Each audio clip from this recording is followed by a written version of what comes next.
Now, well, maybe that's not the right, but okay. Um,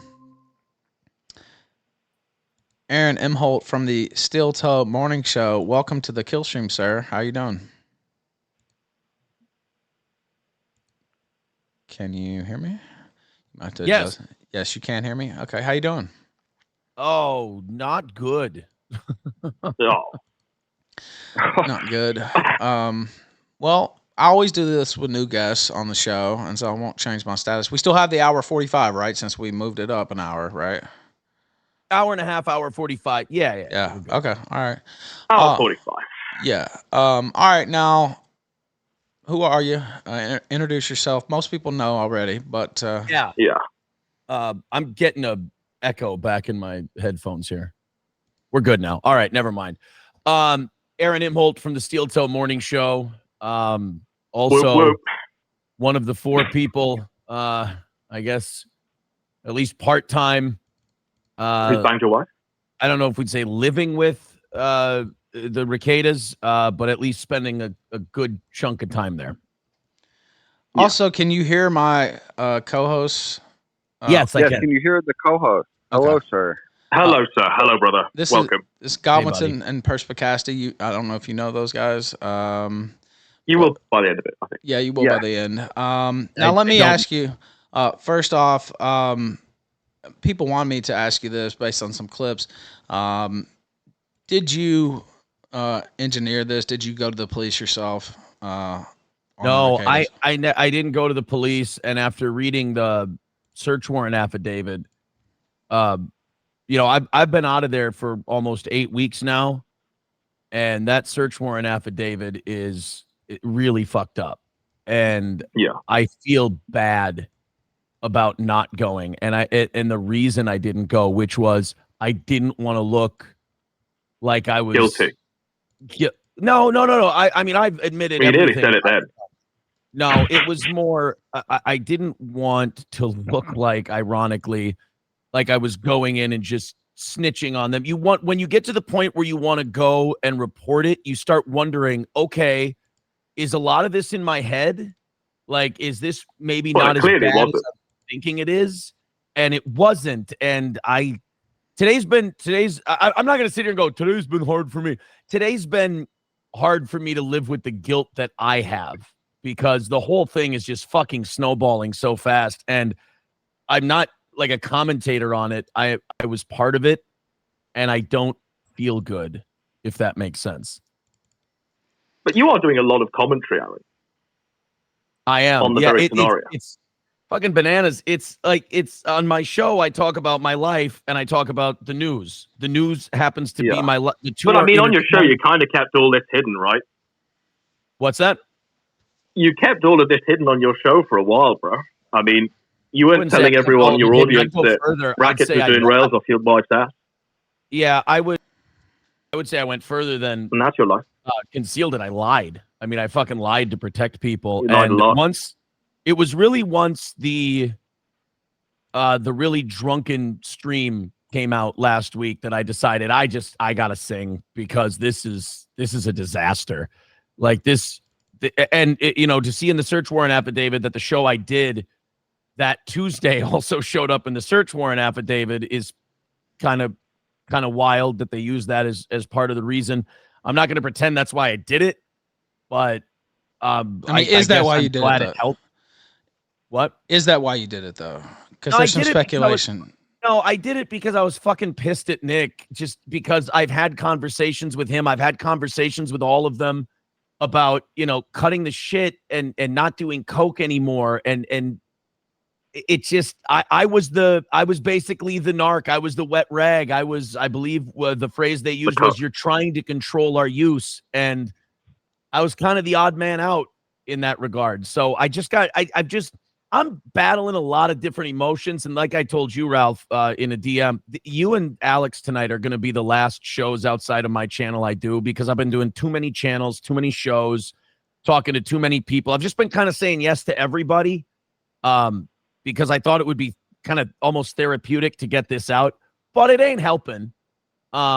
Just more shit keeps coming out, and I just keep feeling more conflicted, bad shit. So I think after you and Alex, after I honor the commitments I've made, I'll just keep it to my own shows and kind of keep it there. Now, I talked to you on your show last week, and I asked, were you involved in the swinging lifestyle? And you denied that to my face. And then a comment in chat says, Ralph, he called it swinging. He simply said he lied to you to save it for the Keno Casino. Is that true? No, I didn't lie to save it for Keno Casino. I lied because I'd been tap dancing around it a lot, and legit, I just wasn't ready. Once I saw the arraignment, all the money rolling. No, that's not it either, because I didn't need to. I mean, you have earned a lot of money off their singing, bro. Oh no, absolutely, but I don't think I needed to mention that part for the money to keep rolling in. I mean, I'm not going to pretend that I haven't gotten a shitload of attention and more audience and money because of this, but it's also my life, my story. Nobody else is telling it because nobody else is taking responsibility for what they did. If you'll remember, when I started talking about this stuff, and even to right now, I've only shared what I've seen, what I've experienced, and I've been very open about my flaws and what I've done wrong. And I don't know if I honestly, if I think I confess my sins enough, I think I'll feel better. It's certainly not going that way. Now let me ask. Oh, I think you'll feel better the more you talk about it. So on Ralph's point, Go ahead. when you denied that you were swinging, there was a distinction made, wasn't there? So what would you describe it as, and what was the scenario that you found yourself in? I would say it evolved into almost full blown. The couples flipped. So is that swinging, or what I don't know. I see more swinging as like you have two sets of partners and there's casual sex, and it got to be more than that. There got to be a lot of feelings being thrown around, and it got really emotionally messy, I would say. Let's pick up on that then. So I've seen some tweets from you where you've been. Oh, I'll let this play. Daniel Larson let it sent play. $2 on Rumble. Keep that thought though. Before everyone sees the arrest bodycam footage, what do you expect to be the craziest event shown? Put a pin in that thought because I know it's a good one. But he says, before everyone sees the arrest bodycam footage, what do you expect to be the craziest event shown in the footage? Me? Yeah. Oh man, what am I? Actually, for me, the physical. Because you got to remember, I know what the house looks like. I know where the drugs are and everything like that. So that's not really going to shock me. I've been. Well, that's another thing that you said that had some people questioning, because you knew exactly where the drugs are, and the police seem to know exactly where the drugs were. In the safes and stuff like that. So yeah, like they knew exactly where to find all this stuff. I actually didn't know about there was a second safe, I guess they searched. I only knew you about mentioned the a bathroom safe or something like that, right? I know about the small. I didn't know they called that a safe. I thought of it more as a lockbox kind of a thing. I knew about that, but they said they looked at a second safe. I didn't ever know anything about that. I might have said something on my show. The show that was in the search warrant affidavit. I don't know. Or they could have just been going through the whole house. I mean, I know they found baggies and straws out. So I think they may have been used. If I read that right, they may have been using just recently and left it out.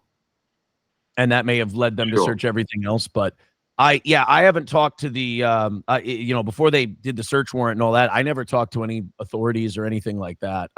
Most surprising thing. Yeah, I've had to. They've right. They want to talk to. There's been a couple different groups that want to speak to me about what I saw and what I did. Now, let me ask you this: are you worried about any potential charges on you, or difficulties with your children in custody and stuff like that? Difficulty with my children, no, but didn't sound sure. But I'm aware that. Like I've been made aware that just as a precaution, they are going to have to talk to me. So you may be in Hawaii. I'll get back to you. I'll have my lawyer present. Of course, for it, you but should. I don't. But he and I spoke, and we don't. And my ex-wife and I have spoken, and we're all, if possible, she will be there as well. We're all on the same page on this. I'm not worried about. Can I just ask quickly? Is your lawyer Nick? No, I have a real one. Right. Well. Yeah. Now go back to Godwinson. What you wanted to ask, if you can I recall. just want to pick up on something there. So as you were describing how this wasn't like a swingers thing, you were sort of saying that feelings were in the air. And I've seen some of your tweets recently where you sort of talk about how, I mean, let's be real. Did you develop feelings for the wife, and did he develop more feelings for your wife? So you became like swip swapped. Both of us did, and we discussed it. I mean, it was not a secret. We talked, we were all very open with how we felt. As I watched kind of my wife consume more and more, her and I fought more and more, and she wasn't enjoying me talking to her about it, and I wasn't enjoying her yelling at me about it. So I gravitated more towards Kayla, and she gravitated more towards me, and those two. So what was Kayla doing? Was Kayla like the voice of reason to Nick as well, like you were to April? Kayla would occasionally voice a concern and a desire to stop. She was, like I said, I've said many times, I probably did it. I did cocaine maybe 3 times. I mean, like 4 lines or bumps, total. I just really wasn't into it. I didn't like it. Daniel Larson Kayla was a Stan little sent $5 easier on to Rumble. persuade, but I know I had multiple conversations with her about cutting back. Again, I can only say what I've heard and seen. Kayla told me that she did have conversations with Nick about stopping and or cutting back. Now I have a super chat here from Daniel Larson Stan that says, in the past, I treated coke like the ring. I kept it secret. I kept it safe. I made sure I always had an out to destroy it if need be. Did Nick ever have a secret phrase or text to destroy all drugs? Not that I knew of, no. If he did, I didn't know about it. Now, on the Kosher Casino, you said that this was basically your idea to fully open things up and join in, was it Thruple? I don't know, marriage. I proposed I proposed it to April while we were on vacation. I don't know what that says about me. I think maybe subconsciously it said maybe I was bored. I can say this. I can't advocate this kind of lifestyle. I can't advocate doing it. Will fucking destroy your relationship. What? And I think also to bring it up might mean that you should seek counseling with either you or you and your partner, because there's something. So what made you want to ask her when you were on vacation, bro? Did you want to see her get railed? Like, what did you want to see out of it? Let's go into it. Yeah. Like, it was a little more, maybe a little more selfish on my part. Go on. That maybe I wanted to try somebody else. And obviously it's hard to ask for that without, there being a reciprocation, but I don't know. And it seems like a lifetime ago, and I don't feel like the same guy anymore on the other side of all this. Wasn't it? So I'm pretty, well, no, I mean, it's been 6.5. I mean, it's been since December. 6.5 weeks. That all this started. No, 6.5 months. Right. Yeah. Right. So here's where I want to get to, Aaron. So you've opened up the marriage. I think she's hot.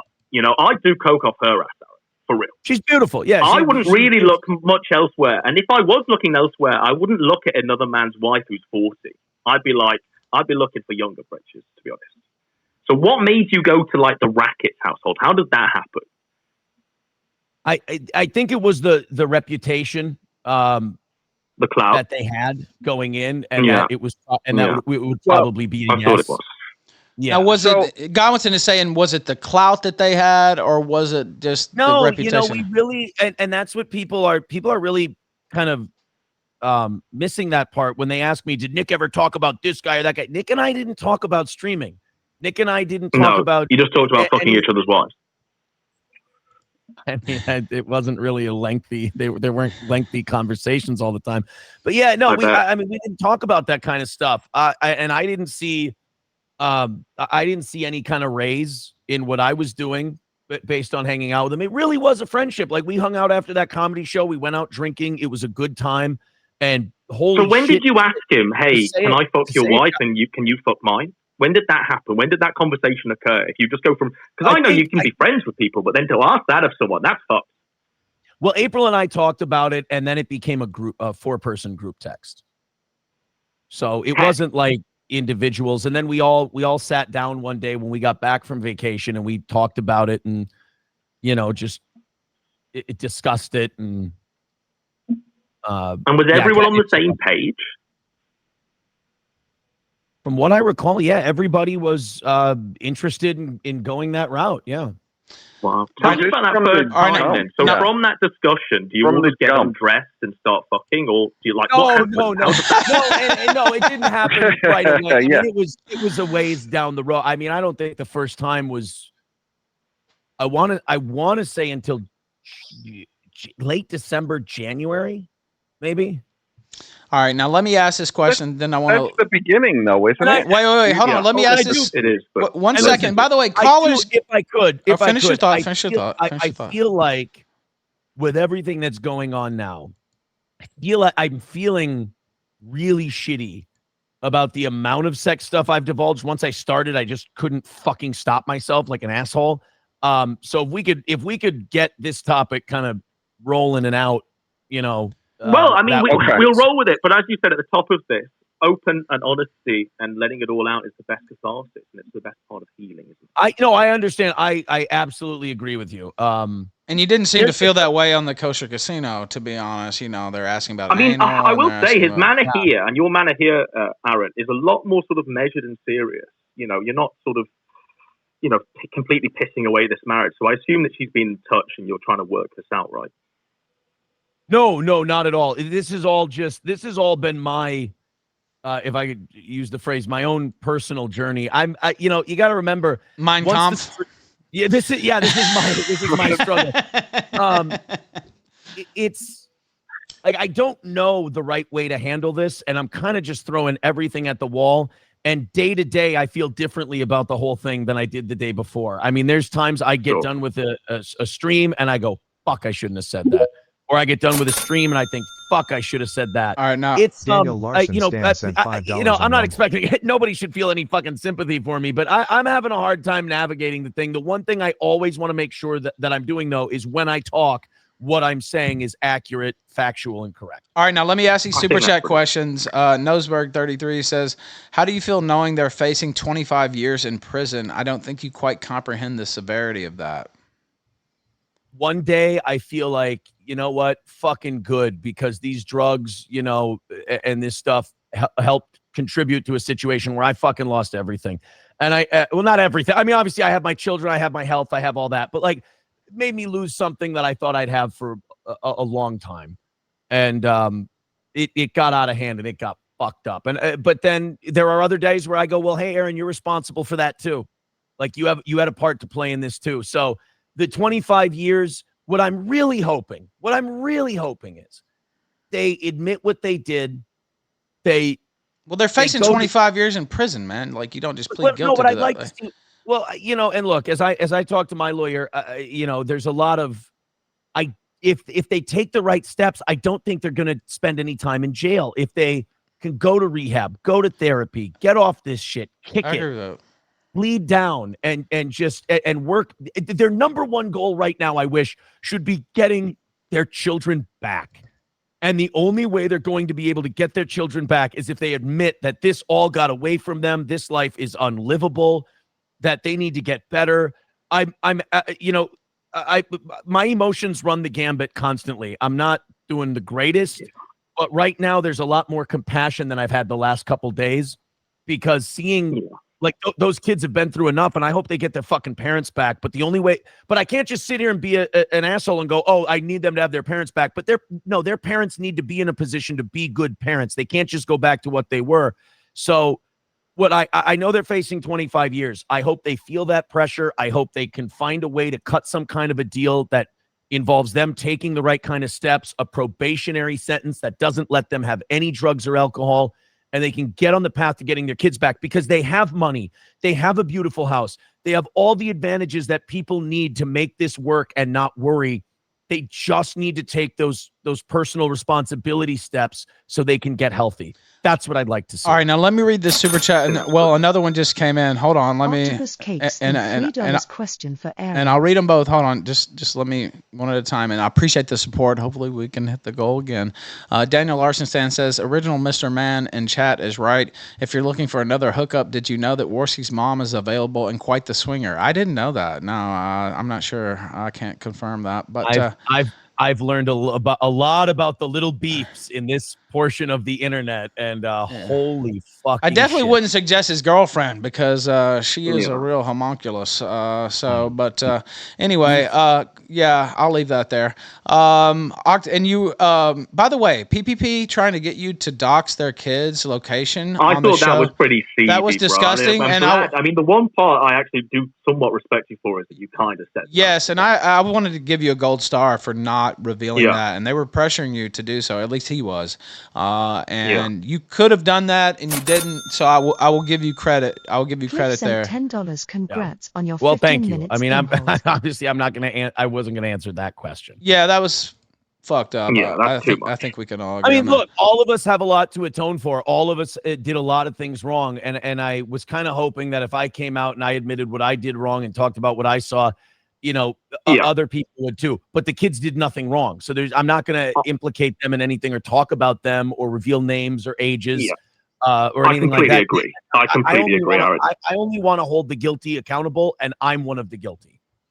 All I want to do is just find out what you're atoning for, really. So I know you have that initial conversation. You're all sat around. You all somewhat agree. And then sometimes after, at what point and what scenario do you find yourself in? Do you fuck his wife? Does he fuck your wife first? Do you both go off into separate rooms? How does that play out? And then how does it escalate to the point where we're like, we need to atone?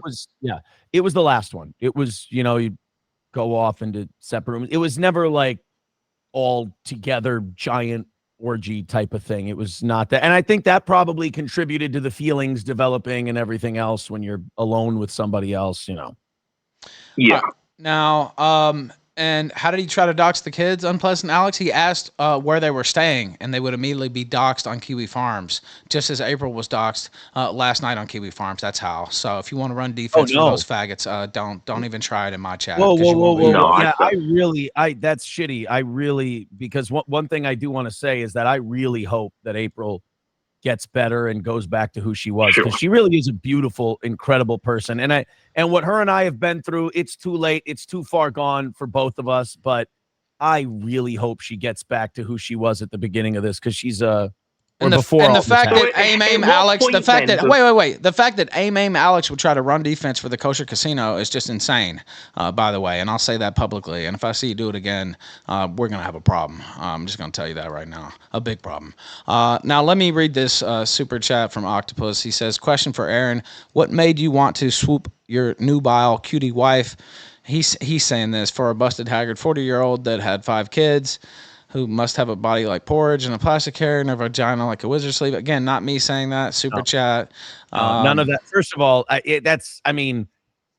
probably don't even need to address that part, but that's not accurate. First of all, I genuinely like Kayla as a person. I do. Or at least I shouldn't say that. I genuinely liked the person Kayla was when you first started fucking. And we would talk and everything else. Just, that's the problem with what all I want to know, Aaron, is like, when does the money and the drugs come into the set? Let me finish this thought. Let me just say this. All 3 of them, there are parts of them, and it's the sober parts, that I genuinely like. I mean, I wouldn't have been there. I wouldn't have hung out with them if I didn't genuinely like who they were sober. Even Nick. Nick is a decent dude when he's not fucked up. The problem is he just started being more and more fucked up. And when did that come into the equation then, Aaron? When did you all start partaking in these drugs? Was it on the first bat, or was it a few interactions after? No, it was a few interactions in. We didn't just start doing it right away. I don't know about Nick and Kayla. I can only speak for April and I. But it was over a month after meeting them. I mean, we met in October, and I don't think the first time we did any drugs, or at least I consumed any drugs, was not until early December. So was there post-match breakdowns then? So after that first time, you come out, are you talking to April about what went down, or is it all just kept secret? We talked about it. April and I tried all of the stereotypical things in that kind of world that you do. And it like what? You just asked, like talking about it, things like that. And then, every detail. Yeah. I mean, look, I'm going to go as far into it as I want to at the moment. But we talked about it, and her and I were really good for a while. I wouldn't even say that it was that degeneracy that even broke down the relationship. It was definitely more the drugs, not only the doing of them, but my attitude toward them as I kind of rejected the cocaine part of it. I was a wet blanket. Like I was, when people really want to do something and then somebody goes, guys, I don't think we should, that person's going to get fucking steamrolled. They're going to get you the fuck out of the way so they can get to the thing they want to do. And that created a big rift. And I definitely didn't communicate it, I'm sure, in a healthy way so that people who really did a lot of it could hear me. But then again, I'm not a fucking doctor and I don't know how to. So I was, I think the drugs played more into the downfall of all this than anything sexual. The sexual stuff, I get it. It makes for good tawdry talk and everything like that. Yeah. But I think the lesson. The only thing I really want to ask, just on the sexual stuff, whilst we're still on it, who was the better lay, April or your wife, or Rakieta's wife, I should say? They were both wonderful. All right, go on. Who was the better lay? They were honestly, they were both very good with different things. All right. Like what? They were both very good with different things. All right, I'll let him stick with that. Cliff sent this in. It has a song, so I won't play the song right now, but he said, congrats on your 15 minutes, Imholte, and then he said, fucking dummy. That's what he said. Now, do you feel like this might be dumb long term? It was all going to come out. You look at the search warrant affidavit. There were people apparently around town that thought our relationship was weird. We were going to be asked about it by authorities, courts, whatever. Like this was all going to come to light. I didn't talk about this part of it until after the arrest. I mean, April's caught, living at their house. I mean, everyone knows kind of, what the fucking score is. So, the arrest thing really put me in a fucking weird spot because I'm like, well, this is humiliating for everybody. But like, here's the whole story. It's going to come out anyway. So I didn't want a bunch of shit about myself to just come out there and me lie about it. I'm like, I better just fucking take the poison pill and talk about everything I've done. All right, now let me ask this super chat. Then we have Ryan Harkness, who's a guest on the show, who called in. He wants to ask a question. Anybody can call in, by the way, and ask a question or send a super chat in with a question. George Lincoln Ralphwell says, did you... Oh my God! Did you ever notice any Jewish paraphernalia lying around Nick's house? Any dreidels, matzah, whatever? No. Okay. No Jewish things in Nick's house. Okay, all right. We went to a Passover Seder once, but I thought that was a bit. Okay, that's a bit Jewish, bro. Yeah, I know he's joking. Yes. Okay, Ryan Harkness, unmute yourself, and if you want to ask a question, go ahead. Yo, do I sound okay? Can you hear me? Yeah, go ahead. You ahead. sound great.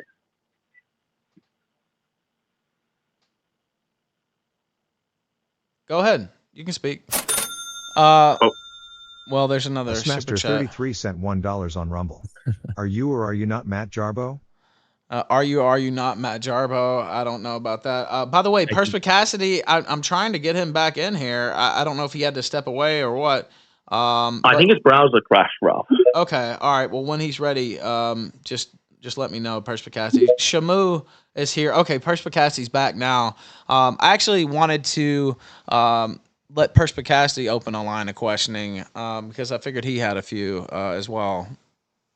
Sure, and it doesn't have to be sexual because I'm curious really about. So we just watched on Chrissy Mayer the introduction of your wife to Racket. She's looking very, very hot there. Very presentable. Yes, like a shiny new toy. The first time they met. There. Yeah. Yeah. Is that the first time that you guys? Is that the first time they actually met? Is it at the comedy show? No, it was on air on Chrissy Mayer's show. So they didn't meet in person the first time they did. Yeah. That was the first time that they were on a show together. Yeah. Now he's inviting her into his hot tub and giving his address. Yes. Literally within seconds of seeing her. Did you know about that? I mean, I watched. He was in the chat. He super I imagine chatted. he was in the studio. Yeah. What did you think about that? I mean, he's coming on to your wife on air, basically. Boy, I don't remember. The thing I remember about that one is the Alex Stein confrontation. So I don't. Yeah, and he called you a lot of names, basically. Yeah. No, I don't. Honestly, that seems like a lifetime ago. I don't remember that even happening. But was I don't that remember that before or after? But it did happen. We just saw the clip. Where you want to open up the marriage. Yeah. Was that before or after? That's before, but okay. Because he's saying this is the first meeting, right? Met them in person. Yeah. So when do you actually meet them in person after this event? Give us like a little bit of a timeline. Here. Yeah, in October at the what was supposed to be the Chrissy Mayer show. Obviously, Chrissy had that tragedy with her father go down. We met them at that show. Right. All right. Now there's another question that was asked earlier, super chatted in earlier. It says, so your whole defense to being a cuck bitch, and I'm sorry, not my words. Your whole defense is that you complained the whole time. What? That's what the question is. I mean, a lot of people have been saying you're sort of a cuck bitch. I mean, how would you respond to that? I mean, whatever. But as far as complained all the time, but that's your. He's saying your defense is that I was complaining the whole time and telling them to get together and not. No, I didn't complain the whole time. The cocaine thing was really the only point of contention we had as far as like if I had a consistent gripe, it would be this is too much. We're everybody needs to back it down a little bit or stop. I thought it was a little reckless, to say the least. That was my big complaint. Everything else was, there'd be interpersonal dramas. There'd be interpersonal fights, between couples or whatever. There'd be little dramas. I mean, when people are on drugs, I mean, they'll fight about the dumbest fucking shit, What shocks me with how you're talking, right? It seems to me that if the drugs just weren't in the equation, you'd still be letting rackets fuck your wife. I don't know. Would that have made the situation more? Would that made the situation more appealing if there weren't drugs involved? If you could have just had this swap exchange? I don't know if it would have happened if the drugs weren't involved. You know what I mean? But you said they weren't involved at first. A few times before, when exactly, they weren't involved at first. What's that? But hold on. Sent $1. You said they weren't involved at first, though. The drugs, right? No. Or were they dropped right off top? The drugs. No, I said when we first met, there were no drugs. But in that first interaction that you had when you were fucking his wife. If they had stopped the drugs like you wanted them to do, would you still be engaged in this relationship with the Rekietas? Probably not. I don't think so. It was falling apart. There's no way to say if the fighting and the drama and everything would have stopped if the drugs stopped. There's too many dominoes that would need to fall. Did she reciprocate, Kayla, any of your affections towards her? What's that?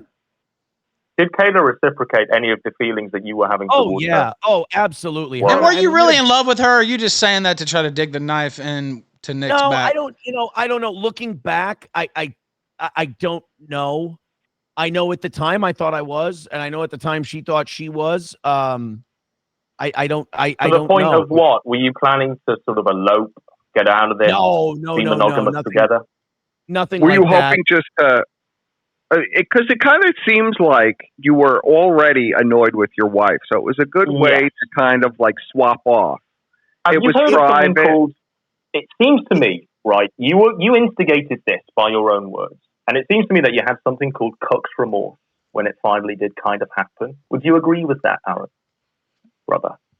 No. Kayla and I got very, very close, and I was enjoying that part of it. And my wife and I were fighting over different things, and that would cause me to gravitate more over that way. And I would say that Kayla actually helped me quite a bit during those times. So no, I wouldn't say remorse.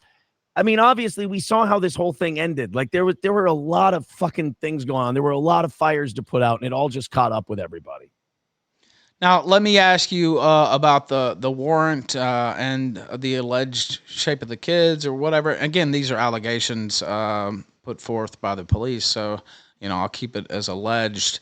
Do you feel guilty about that? Do you feel like maybe you should donate some of the money you've made off this to the Rekieta children, or?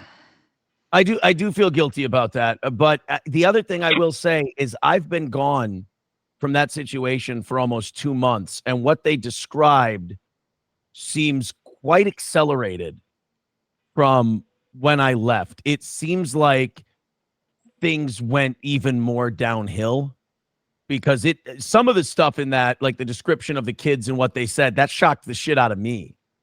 So I mean, you said on the casino, right, that when you were all fucking, I guess the four of you were in a bed. You might not have been fucking, whatever the fuck. The kids knocked on the door. They were hungry, and you fed them. So already there was some sort of neglect thing going on by your own admission, right? But I've said on my show numerous times, I've cooked for them. I've seen Kayla cook for them. I've seen Nick cook for them. I've seen April cook for them. I mean, we've all gone grocery shopping before. I mean, it's not like these things. Well, I mean, it ain't right by your own admission when they're knocking on the door as you're all four in a bed and they're saying we're hungry, and then you went down to cook for them. I mean, that's not right, is it? No, that's not right. That's not right at all. Like, that's obviously a terrible look. Also, that's a no to donating to the kids as well, right? Yeah. Are you going to give the money, all of the money you've made to the children? We're in the process. No, we're in the process. We talked about that on the show this morning. I don't know if the people who are currently in care of the kids really want to hear from any of us in that regard right now, but I'll go through. Well, I'm sure the money would go a long way in making sure their welfare. What I'm saying, guys, if you let me finish. Guys, go ahead. Let me finish. Let me finish. We're going to go through either the police department or a third party and get it to them anonymously that way, because I don't know if, anybody wants to speak to me at the moment. Probably not, I would assume. Now, Ryan Harkness, Shamu's here too, but Ryan Harkness, unmute yourself, and then I'll get to Shamu. You had a question, Ryan. Go ahead. Yeah, sorry about that earlier. I think I got it working now. But what I wanted to say is there's typically 3 deadly sins when it comes to this East-led shit that ends up doing people in and ruining their lives. And I think all parties involved are guilty of at least one of each of these 3 sins. The first and most forgivable one is just having thin skin and not being able to take the heat. I think that's what did April in, despite the fact that you, Aaron, kind of, I'd say, pushed her into this. The second one is living the gimmick too hard. Ralph knows a little bit about that. Yes. He bounced back from doing that. That's obviously what did Nick Rekieta in, just going too hard, being a rock star. But the third and most egregious, and this is the one that I think you're guilty of, Aaron, is just wanting it too much. Wanting to be a clout goblin too much and doing things that you knew were going to lead possibly these ramifications. So you're telling me that you just had, your intentions were curiosity with this polyamorous thing, you developed feelings for Rekieta's wife? Come on, man. It was the clout. That's why you wanted to do this. Just admit it. Look, man, I can understand why you think that way, and you are allowed to think that way. Absolutely, 100%. And I'm here to tell you, I've been honest. And if you read all the documents, I've been right on about everything. That was not what it was about for me. But you are allowed to show that I'm not going to tell you you can't think that way. I'm not going to tell you that you're not allowed to feel that way about me. That's totally fine. I'm just telling you from my gut, from my heart, that's not what it was about for me. All right, there's you on air contradicting yourself several times. You told Ralph when you were on, or he was on your stream, no, cocaine wasn't the substance, and then literally days later, oh yeah, absolutely cocaine. They're all doing it. I was doing it. Well, after they got there's a contradiction, busted, after they get busted, I can't really cover for them anymore. Well, that was after they got arrested. Yeah. You implicated yourself earlier on your stream. I talked about what I did. You said I talked about myself. and the children went. One at a time, What do you do? gentlemen. One at a time. I said when I talked about myself, I'm only going to talk about me and what I did. Then after the bust, it's kind of, I mean, there's no point in protecting anybody anymore. It's kind of the cat's out of the bag. Come on, man. You weren't curious about Taylor Rekieta or whatever her name. Come on, man. I got it. All right. Look at the mug shots of your beautiful wife next to her. That's what you were going to choose over that? You had the world in your hands and you gave it up for clout, dog. I'd certainly do coke off your wife. Mug shots are fucking terrible. It's awful. Your wife was good. Her crying, doughy eyes look delicious. I hope everybody gets better. All right, Ryan, final thought. Your wife was gorgeous in that way.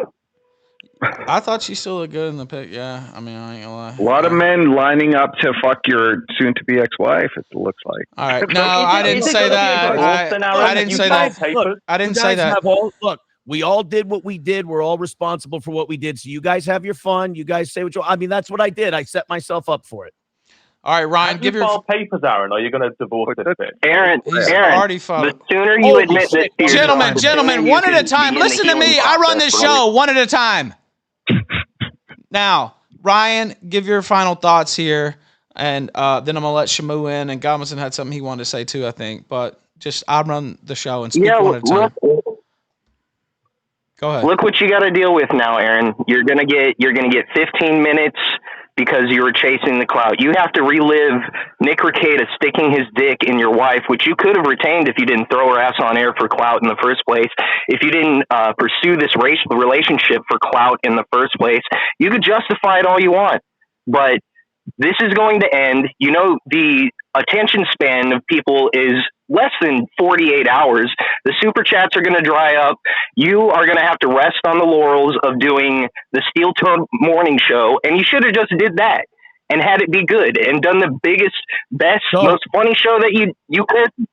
But you wanted to ride Rekieta's coattails, and this is what you're with now, man. Don't talk about the thing that's going on in my life. That would be your advice. I can't do that, buddy. I'm sorry. I have to talk about you did it beforehand. You certainly kept it all quiet until, 3 days ago? Well, you're being a little unfair. I mean, she clearly wanted to be on the air. I mean, you guys are being a little unfair on that one. No, she clearly wanted to be out there. Yeah. Would I put a partner on the air ever again? No, absolutely not. But my wife came to me either, by the way. But yeah, she fucking came to me. She hated the job she was working. We were able to bring her aboard and do the show with her. I had a great time doing the show with her. The internet is a fucked up place, and it got her eventually, and I fucking couldn't help as much as I should. It just, it got away from us all. And it was it turned out to be a big fucking mistake. But at the time, my wife came to me. She loved doing a show with me. She hated her job. And I really thought we were doing a good thing by doing a show together. It turned out to be a fucking disaster. I sympathize with that, actually. But no, Ryan, you've got it. You know better, buddy. You got it. I absolutely do know better. That's a ridiculous idea to think putting your wife on air would be a good idea. When it's your turn, you're going to do a better job. Right. Absolutely, I will. I'm gonna make sure I do a good show and not try to put my wife on air. And let another man fuck my wife for clout. All right, let's keep it moving. Thank you, Ryan. I appreciate it. I'm glad you got your thoughts in there. Thank you, Ralph. Let's have you on again Friday if you're down. Thank you. I appreciate you, man. See ya. It's a little unfair. I mean, she clearly wanted to be on the air. Right, I mean, of course. Okay. Ryan's just kind of being cunty. Now, Shamu, go ahead. Yeah, Aaron, you said earlier that you said, quote, people around town were wondering about our relationship. And so I was just curious, did you ever attend church with the Rekietas at any time? Like, why would people be asking around town about your relationship? I did. I went one time. Yes. And I think April went. When did you go? Oh, fuck, dude. Do you mind if I keep the timeline kind of wide? Because I don't want to be wrong here. Yeah, I mean, I have no way to prove you wrong anyway on the timeline. Yeah, but I just want to be as close to accurate as I can. That's fine. Late February, early March. I'd say before Easter, after Valentine's Day. So you did go to church with the Rekietas. You understand that establishes a connection with you and the church, and that's going to lead to more speculation that you ratted. Yeah. Oh, I mean, look, I didn't go to any authorities and rat that way, anything other than what was on my show. So I have no problem talking about. Okay, well, I mean, I'm just saying. I'm just telling you that's what people will think. But look, I mean, fucking assholes are already saying I did. Sure, so that's true. That's true. That's fair. What does it matter to me? I'll talk about what I did. I mean, again, Ralph, I have nothing to worry about. Absolutely everything that's come out right now has been 100% what I said it was. And if shit keeps coming out, it's going to be 100% what I said it was. Why? Because it was my life. It's what I lived. It's what I saw. So, Aaron, are you afraid of Nick filing a lawsuit against you? No, I mean, I have receipts for absolutely everything.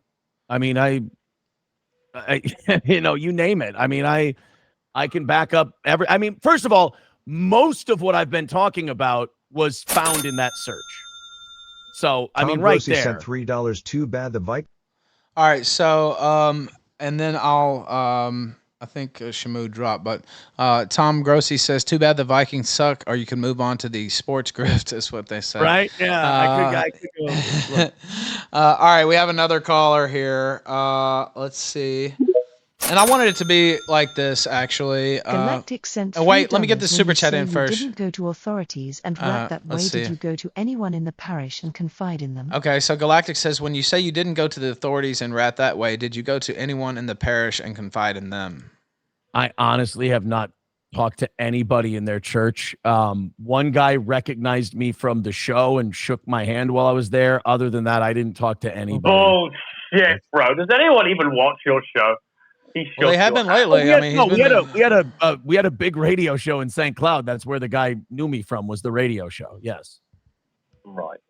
Did he know you from other such endeavors as like letting your wife get fucked by the lawyer?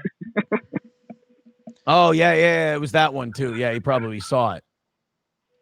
You're being so rude to this guest, Godwinson. I can't even believe this.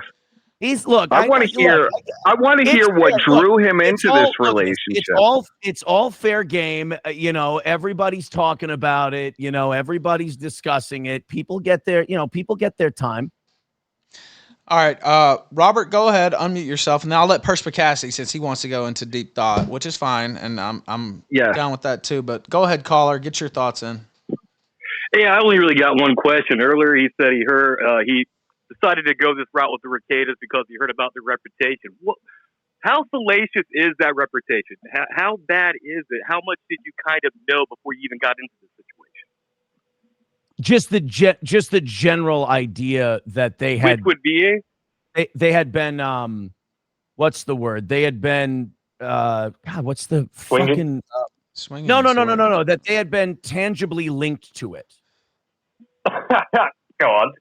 Did you know about them going to hedonism too and shit like that? I didn't know anything specifically. I just knew generally that they were tangibly linked to those kind of things.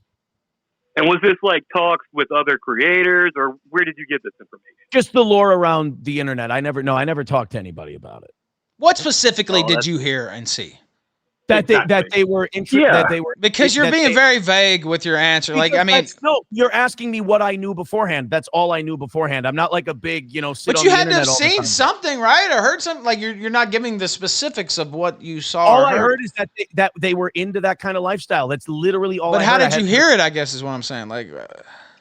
Because when we did the comedy show with Chrissy Mayer, people in our chat would show up and go, "Oh, they're swingers. Oh, they're swingers. Oh, they're swingers." All right. That's about it. That's it. I mean, okay, fair enough. I was just saying you're being a little vague. I couldn't understand. But when it is a little frustrating because when you get people ask you questions and they want a certain answer, and when your honest answer isn't what they want, some of them lose their fucking mind, and you're like, "Dude, I'm sorry, I can't give you what you want. I have to give you what I know."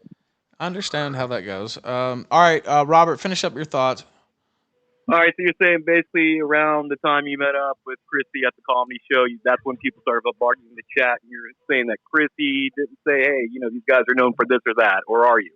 No, Chrissy never said that. No, this was all just, like I said, it was internet lore. It was in our chat and all that. Well, I guess that's good enough for me. If it's good enough for everybody else, I'm just going to go head out and let you guys continue this great show. Have a good one, Ralph. All right, thank you. You have a good one, too. All right, now go ahead, Perspicacity. Yes. So, because what I really want to know is, I'm not really all that interested in like, oh, did you fuck her in the ass? How did you do? I mean, I imagine you did, but that's not what's important. I want to know about how this happens. So you meet the Reketas at this Chrissy Mayer show. How do you get pulled in? What do they do? What's the first time you go to their house? What is that like? Does Rekieta just open like a suitcase full of drugs, or is it a slow burn? Do they pull you in slow? Anonymous sent No, $5. it's Some have been saying. No, I don't. There wasn't like this. At least for me, I can't speak for April. I can't speak for anyone else. It wasn't this grooming thing or anything like that. It was, I'm my own guy, and you'll find that I don't really get, pushed around, thrown around. I made a decision in my life that came back to bite us all in the ass really fucking hard. And obviously I needed to, I've been taking responsibility for that. I hope everybody does. It was a big fucking mistake. And there's nobody dog walked me into it. I dog walked myself into it. Well, there was a genuine how does it happen? There. This happens a lot. This happens with a lot of people, right? I mean, this happens all the time. It's just not, like an internet sensation. Everybody isn't talking about it, but this happens all the time, especially with couples. They think, oh, we could swap wives. Oh, we're hanging out together. Maybe this could happen. We're drinking a little. We're doing a little coke. We're doing a little Molly, a little ecstasy. Things happen. How does that go down? Is it like all of a sudden like, oh, you want to take a little ecstasy? We're in the hot tub. What is it? I want to know, it's just not as like a lot of you have this idea that it was like a fucking movie. It really was like life, normal. And then here's these other things sprinkled in over time. It wasn't like there were these giant movie scenes that happened where these big steps were taken. It was all kind of, it was gradual. I mean, what's the old saying? It was slow boil. Yeah. No, well, it was what was it? The term, I think like the phrase is like it happened over a long period of time and then all at once. Well, Aaron, who was the first person to bring drugs into the equation? Was it you? No, that would be, we were out to dinner. We came back to our house and Nick did. So Nick was the first Nick had one to introduce you to the drug. What he called a bullet. And what's that for the audience at home? Just a little, it's a little, it's a little container. It's, and you can, kind of get a little up the top and you can take it that way. You can open it up and pour it out. And that was the first exposure, if you will. Were you reticent to take it, or were you just hoovering it up? Oh God, no! I took like little baby bumps at a time. I was now. There are some people questioning. Hold on, wait. There are some people questioning like that you're minimizing your drug use. Was there like an anticipation that this was going to happen, or you went into this totally like in a state like we're going to be friends, we're going to hang out, this is going to be fun, or was there always a thought in the back of your head like maybe they want to party? Yeah, maybe I could fuck his wife. There was. At least I don't know when I got this feeling, but I do remember getting the feeling of like, be careful, this could get away from you. I don't know. I obviously didn't listen to that voice, but I do know at one point early on, I did have that impulse, but I didn't check it. All right. Now we have there was a super chat that came in, and I'll ask that. Some have been saying, this is anonymous, by the way. Some have been saying Aaron looks and acts like an older, fatter flamenco. People are saying this. What do you think? I don't know if you know flamenco. I'm not. I know the name. I'm not associated with you. I don't know. I'm not familiar. Okay.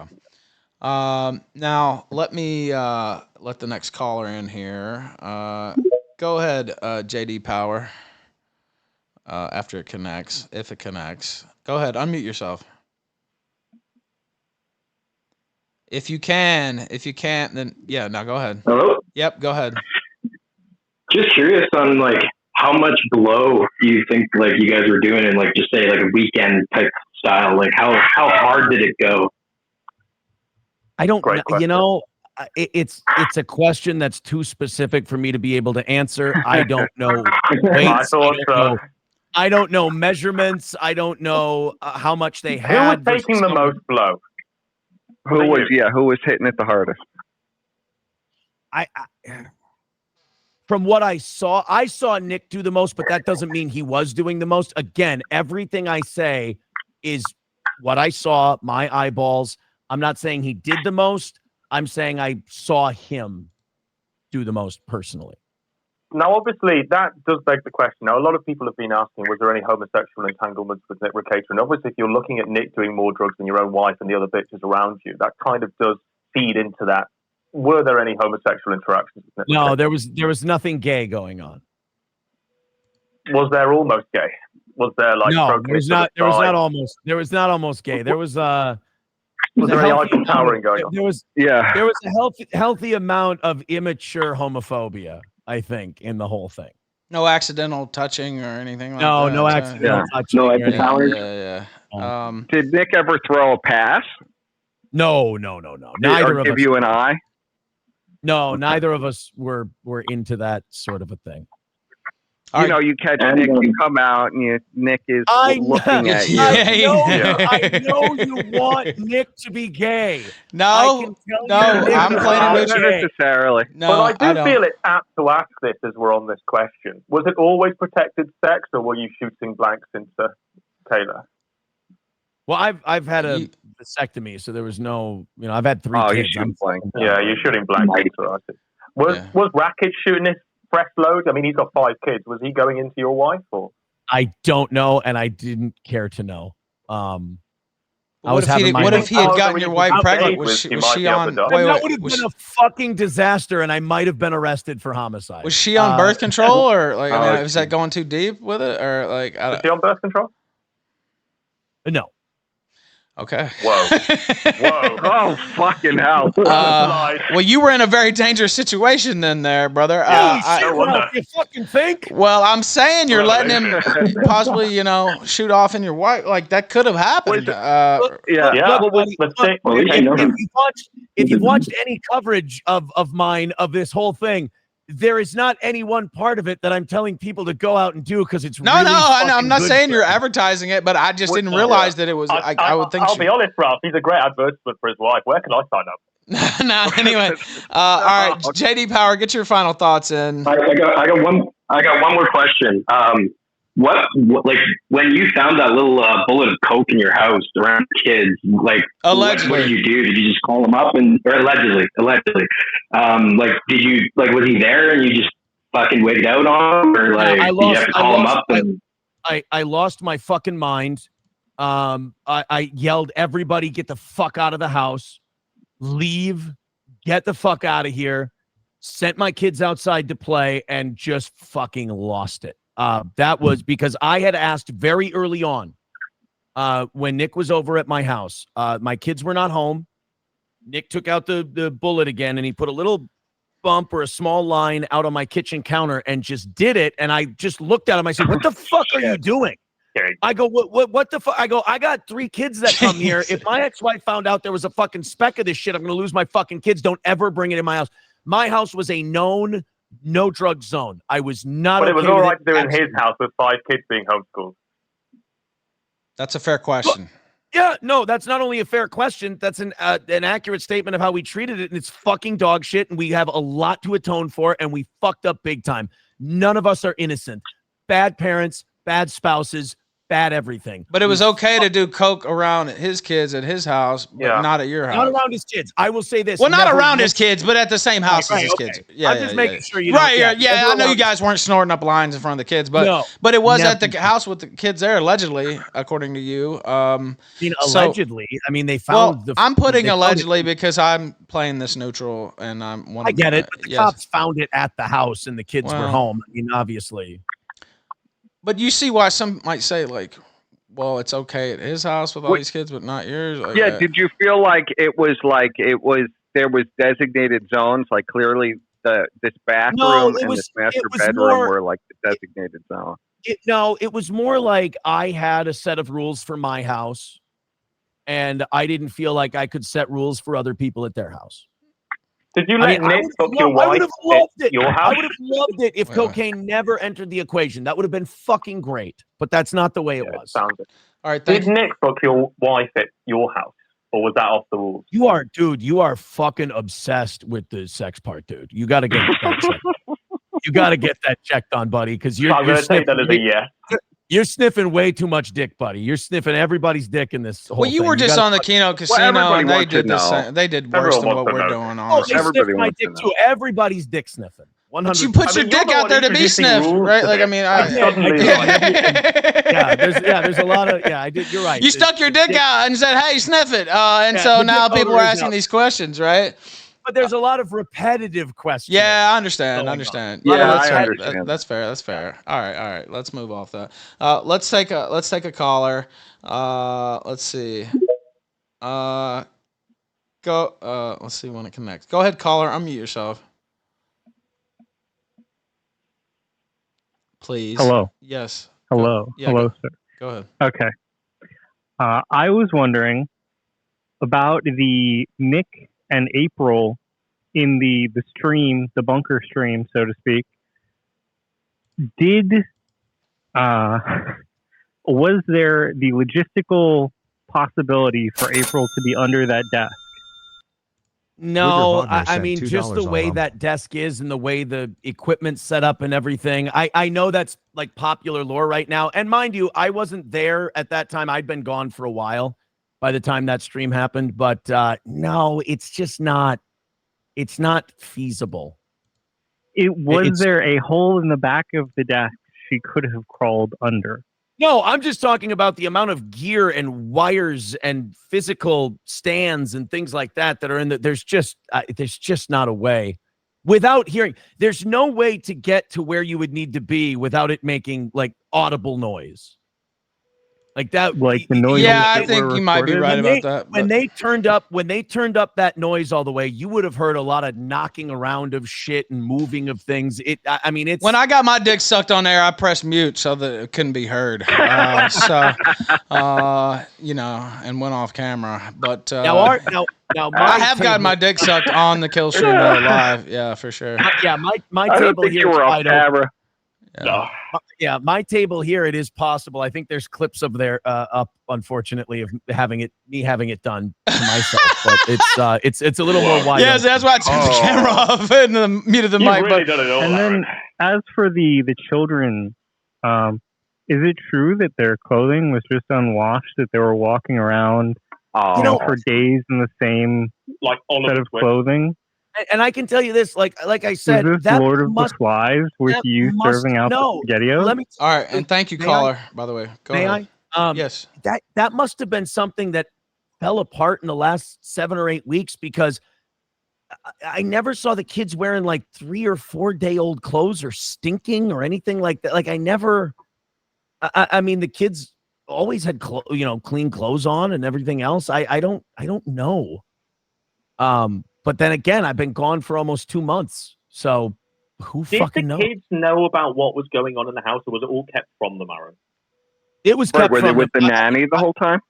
I will tell you this. There was, that was kept away. I mean, any of that kind of stuff that was going on was either when the kids were out of the home or late after everyone had gone to sleep and everything. There was never any of that being done just irresponsible. Well, I mean, as irresponsible as you can get. But surely the kids were asking some sort of questions. Guys, one at a time. Yeah, let them answer. You guys, it wasn't this fucking movie that you have in your mind or anything. It's very.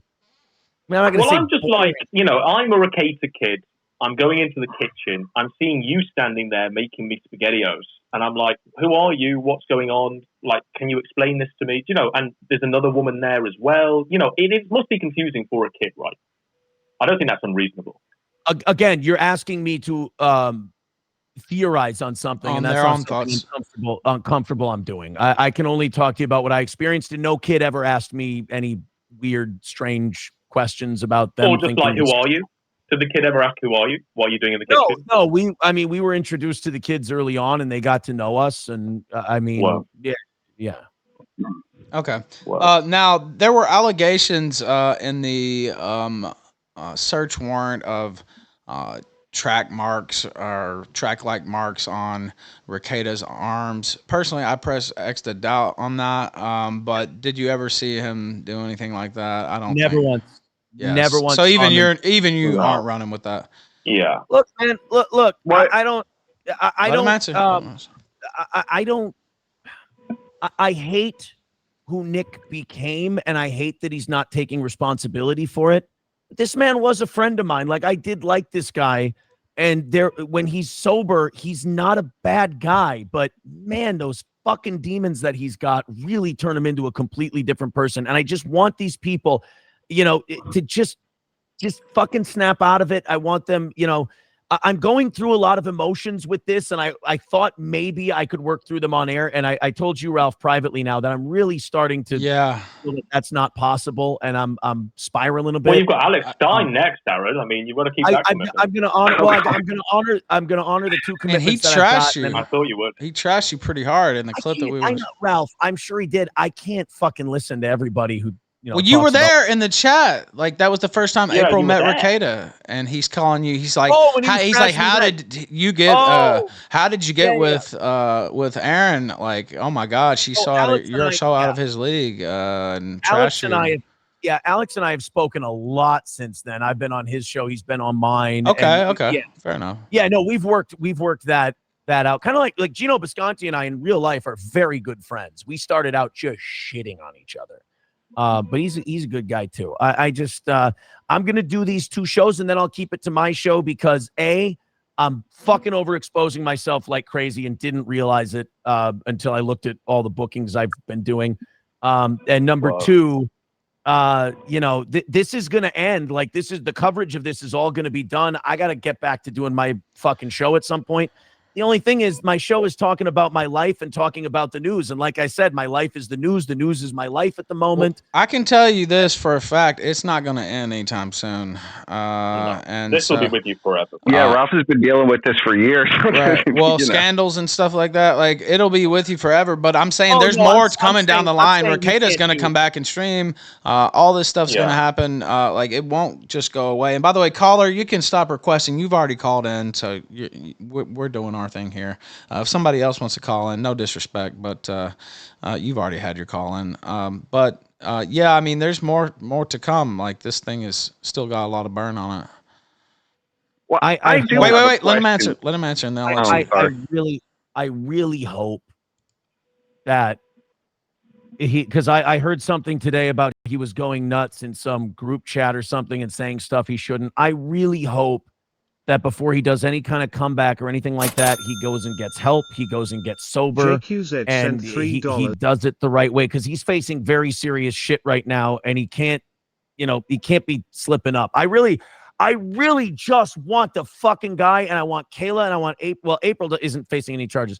I just want everyone to fucking get clean. That's it. That's all I want. All right, I'll let Godwinson pick it up after this, but Wigger Wagner says, if Nick writes a book, will Aaron also put out a book? Was his question. Then one more, and then I'll let Godwinson pick it back up. A book? Nah, I mean, I don't have any desire to write a book. Okay. No. All right, now this is from JQZ. He says, this fucking snake should have spoken up way sooner. He didn't even need to report it to the police. His big fucking mouth did the job. LOL. You're a slippery fuck trying to act like you weren't involved in this, is what he said. I don't know if you're trying to act like you weren't involved, but maybe he's saying you're trying to minimize. I don't know. I don't think. No, I'm telling you exactly what I did. Every single thing I did. I don't think doing Molly every other weekend is not exactly me saying I'm innocent. Doing coke 3 or 4 times, not exactly saying I'm innocent. Saying that we didn't do enough to help the kids, saying that I was a bad husband, a shitty dad for a while there, is not pretending I'm innocent. I just can't cop to things I didn't do. And also, I should have gone to anyone sooner. He's saying I'm a snake that should have gone somewhere sooner. I'm not disagreeing with you, sir. I believe I've been saying that this entire time. You did say that, to be fair. Now go ahead, Godwinson. Yeah. So I'm just kind of like trying to wrap my head around this. I know you see this as normal, but to everyone else, it's kind of. To everyone else, you're going to ask about somebody's cock. I bet you're going to ask about somebody's cock. No, I'm just going to ask quite simply, Aaron. Like, how do you get out of this? Because what you're recounting is like normalcy to you, but to everyone listening, it's like, holy shit, you opened up your wife, you did all this stuff, you're on these shows now, you're feeling remorse now, you're going to go like die in a moment and do the same thing again, and then you're going to do it over and over again on your show. At what point do you go, let me recalibrate? Because I know you think you have, but I don't think you have, bro. No, it's no, what I went through is really fucked up. Pretty much every. But what about what you're going through now? Let's talk about now. It's still happening. It's still happening. It's not like it's in the past. Okay, guys. Let him answer. Let him answer. It's still fucked up. Like I don't know what the right way is. Like I have no fucking idea. I'm white knuckling this whole thing, and I have no idea how to fucking handle it because, like you said, as I now get back to regular life, everyone I talk to is like, holy shit, dude, this is fucking insane. And I'm just starting to realize now in the last week or two, now, you know what, the last month or so, just how fucked up what I did was and what we all went through was. And it's hard to, you use the word recalibrate. I think that's a great way to put it. I don't know how to recalibrate yet. I was talking to my therapist today. Aaron, has your therapist or anyone in your life, your therapist, whoever it is, you know, your support network, has anyone actually gone, don't do these shows, don't go on Alex Stein? No, nobody's said that. Lawyers, everyone else, they're like, look, just stick to what you've done and everything else. One thing I will say is a very good friend of mine that I've been talking to a lot. I did pitch the idea. I talked to them. I go, I feel like I'm doing too many shows. I feel like after this Ethan Ralph and Alex Stein thing, I should just fucking lock it up and do my own show and try to start phasing back in the normal elements of my show. The problem is so much other shit keeps coming up. After Ralph here and after Alex Stein, that's got to be it. Guitar Anthony sent 5 for doing other shows because it's a bad look, and I'm fucking trying to navigate it, and it's hard day to day. Like guys, I'll tell you, off the air, I think the reason I've been on the air so much is because off the air, this is a constant struggle, and at least making some jokes every once in a while or getting in some fights or whatever is an escape from being inside of my own head with this whole thing all throughout the day. I actually completely understand that. Not your situation exactly, but, you know, going through a divorce, all this stuff, you know, on air is like a refuge somewhat. It's a refuge, but it's also remarkably unhealthy. Yeah, it is. Yeah. It's unhealthy, too, when you start talking about it because you're just feeding too much. You're feeding too many bad people. And then Godwinson wants to talk about you and your wife fucking all the time. Well, I mean, you put it out there, man. Like, you know what I mean? Like, I know you're joking, but it's like you can't really blame him, right? No. Anton says, when the photos, this super chat, when the photos come out of Aaron smiling ear to ear on MDMA, will he change his story? Is what he said. I don't know. When did I say I wasn't on MDMA? I think are there photos then, Aaron, that you're aware of? Did you all take photos together? I mean, we have photos of us out and about, like, and stuff like that. I don't think we took photos of like us just, you know, hanging out at the house doing karaoke or anything like that. And then there's the hot tub stream and all that. I mean, no, we took pictures of us, all of us together and all that. Well, you implied you had nude pictures of his wife on one of these shows. Oh, I'm talking about pictures that, you know. Well, I'm talking about nude pictures. I'm talking about pictures that I would feel comfortable coming out. Well, I'm not saying put them out. Don't do that would be my advice. But what I'm saying is you implied you had that type of photography. I think all of us have some pictures to some degree. Okay. When you're in the, I mean. You're in the mood? You ever been when you're in a new relationship? Oh my God. What do you do? Yeah, I know what you mean. Yes, there's some picture exchanges. Yeah, I know what you mean too, and I won't get into it. Now, let me ask this question from us, an inside joke there, but from Guitar Anthony, that's a little sector lore. Guitar Anthony says, say Kayla divorces Nick and says she wants to marry you. What do you do? Have you hoped this would be the end result? No. I mean, we're talking about 8 kids, 1 roof, and all that. No. The only way any of these relationships were going to work was the way we were doing it, oddly enough, and they can't work that way. So this was, I mean, to me, and when I left, I said the same thing. I said, this was all doomed to end badly from the start. I said this was all doomed to be, I mean, this is a disaster.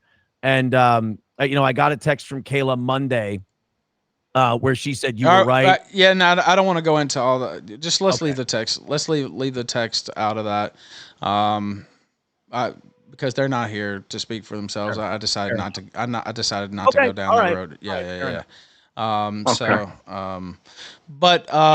JQZ said, "God bless the goal," and God bless the goal. Indeed, we are what I don't know, 38 away from hitting the goal. Very close there. Now go ahead, Godwinson.